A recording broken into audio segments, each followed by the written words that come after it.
बिस्मिल्लाहिर्रहमानिर्रहीम। अस्सलामुअलैकुम। जिराबी के किचन में वेलकम है। आज मैंने बनाई हैं मुहर्रम की स्पेशल रेसिपी मीठी टिक्कियाँ। मीठी टिक्कियाँ हर टाइम शौक़ से खाई जाती हैं, बच्चे बड़े सभी शौक़ से खाते हैं। रजब के महीने में बहुत स्पेशल बनाई जाती हैं। आइए चलते हैं रेसिपी की तरफ। मीठी टिक्कियाँ बनाने के लिए मैंने सबसे पहले 1 कप ली है सूजी। सूजी को अच्छी तरह से आपने झाड़ के साफ़ कर लेना है, कंकर वगैरह कुछ ना हो। उसके बाद आधा कप मैंने लिया है मैदा। मैदे को भी अच्छे से छान लेना है, साफ़ सुथरा मैदा आपने इसमें शामिल करना है।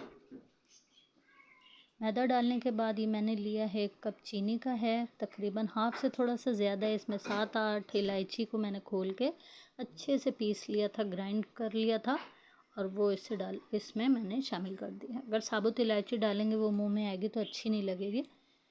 ग्राइंड करने से अच्छा स्ट्रॉन्ग फ्लेवर और खुशबू आती है, जो कि मीठी टिक्की में बहुत ही अच्छी लगती है। 2 टेबल स्पून भर के मैंने इसमें पिसा हुआ खोपरा शामिल किया है। पिसे हुए खोपरे से भी बहुत अच्छा इसमें फ्लेवर आता है, बहुत अच्छा लगता है।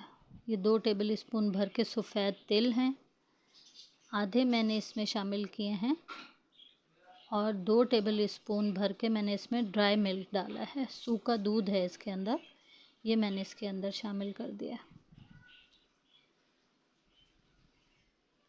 क्वांटिटी आप अपने हिसाब से रख सकते हैं। ये 2 टेबल स्पून मैंने भर के इसमें घी डाला है। आपने ऑयल नहीं डालना, बल्कि इसमें घी डालना है, क्योंकि घी से बहुत अच्छा फ्लेवर आता है। फिर फोक की मदद से इसको अच्छी तरह से तमाम चीज़ों को मिक्स कर लेना है। मैं 1 कप सूजी से बना रही हूँ, आप क्वांटिटी डबल कर सकते हैं अपने हिसाब से अगर आपने ज़्यादा बनाना हो। बाकी सारा तरीका सेम है। मीठी टिक्कियाँ बहुत अच्छी इस तरह बनकर तैयार होती हैं, बिल्कुल परफेक्ट मीठा था, बहुत अच्छी बनती हैं। तो इंशाल्लाह आपको रेसिपी बहुत पसंद आएगी, आप ज़रूर ट्राई कीजिएगा। अच्छी तरह इसको मिक्स करना है, हाथ की मदद से आप कर लें, ताकि घी, मैदा, सूजी, जो खोपरा वगैरह मैंने इसमें डाला है, वो अच्छी तरह इसके अंदर मिक्स हो जाए। बिल्कुल फ़ाइन जब सारी चीज़ें एकदम घुल जाएंगी, हाथ से मसल के आपने इसको अच्छे से मिक्स कर लेना। उसके बाद मैंने 1 कप दूध लिया है, और थोड़ा थोड़ा डाल के इसको मैंने गूंद लिया। जैसे हम आटा गूंदते हैं, इस तरह हमने इसको पूरे को गूंद लेना है। एकदम से बहुत ज़्यादा दूध नहीं डाल देना आपने, बस थोड़ा थोड़ा करके। तकरीबन हाफ़ कप दूध लगेगा इसमें, क्योंकि ड्राई मिल्क भी मैंने 2 टेबल स्पून भर के डाले थे, तो लिक्विड मिल्क जो है वो सिर्फ हाफ़ कप लगेगा।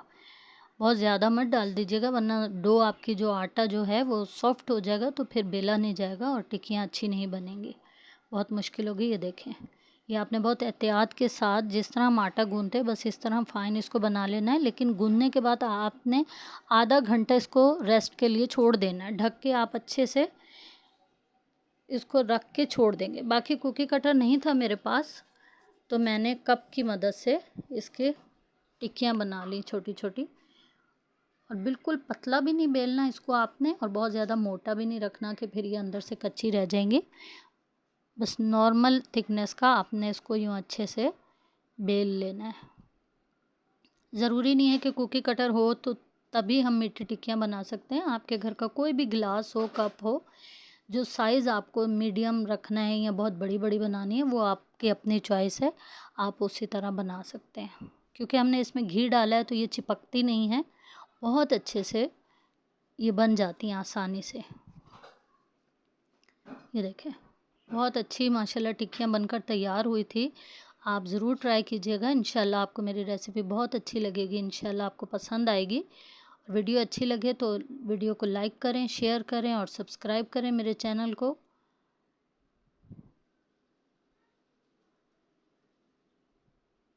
इस तरह सारे आटे की पहले छोटी छोटी रोटियां बेलकर, और उसमें से आपने ये मीडियम साइज़ की ये छोटी छोटी टिक्कियां बना लेनी है।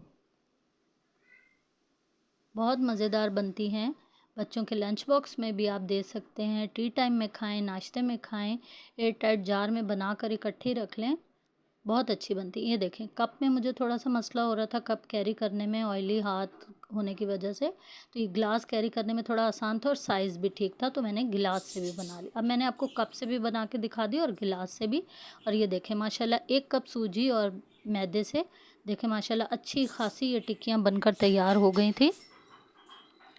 तो आप भी बनाकर इन्हें एयर टाइट जार में रख लें। ये देखें सारी टिक्कियों को इस तरह से कांटे की मदद से ऐसे आपने इसके अंदर प्रिक कर देना है, इसमें होल कर देने हैं सारी टिक्कियों में, ताकि अंदर ऑयल अच्छे से जाए और ये अंदर तक अच्छे से पक जाए, अंदर से कच्ची ना रहें। ये सारी टिक्कियों में इस तरह से होल कर लेना है। किसी भी कांटे से, नोक वाली चीज़ से, छुरी से आप कर सकते हैं। और इस तरह करके फिर आपने इसको फ्राई करना है। डायरेक्ट टिक्कियाँ बना के प्लेन आपने बेल के इनको डायरेक्ट नहीं करना, बल्कि थोड़ी थोड़ी देर रेस्ट पे रखते रहना है। बस बना बना कर मैं रखती गई। जब मैंने सारी तैयार कर ली, इस तरह सब में होल कर लिए, उसके बाद फिर मैं इन सब को थोड़ा थोड़ा करके फ्राई करूँगी। ये देखें मैंने थोड़ी थोड़ी बस कढ़ाई में डाली और माशाल्लाह बहुत अच्छा, बहुत ज़्यादा भर के नहीं आपने डाल देना कि इसका कलर ख़राब हो जाए। माशाल्लाह बहुत अच्छी बनकर तैयार हुई थी, क्रिस्पी और मज़ेदार थी, परफेक्ट मीठा था। इंशाल्लाह ज़रूर आपको पसंद आएंगी। आप मेरी वीडियो को शेयर करें, मेरे चैनल को सब्सक्राइब करें और ज़रूर आपने ट्राई करना और मुझे अपना फ़ीडबैक देना है। बहुत अच्छी माशाल्लाह बनकर तैयार हुई थी और आपको पसंद आएंगी इंशाल्लाह। अपना रखिएगा ढेर सारा ख्याल, मुझे अपनी दुआओं में याद रखिएगा। अल्लाह हाफ़िज़।